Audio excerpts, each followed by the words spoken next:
Dudong kagabi pang offer ng offer sa akin ng itlog niya. Lagi na nga sabi sa akin, you want my egg, gayaan. At di syempre, kaninang umaga din, inoffer na naman yung egg. Syempre nga kami magkaaway. E di sabi sa akin, you want my egg, ako na may garne. Gayaan ako, deadma ako, mi. Syempre mataas ang pride ko, ayoko tagabi yung kanyang egg. Sabi ko nga, kaninang umaga uli, sabi na naman sa akin, you want my egg.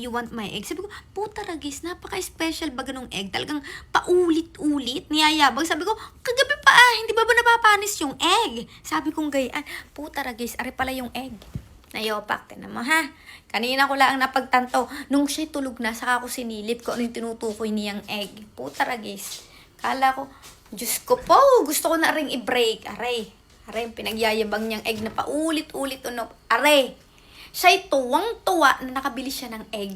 Eto, parang pinagmamalaki niya na first time bumili siya ng egg. Diba, hindi nga kami nag-grocery din eh. Nakabili ng egg ang niyayupak, hindi maintindihan, taas na ng pride. Parang pinagyabang na sa akin na siya'y nakabili ng egg, pambihira.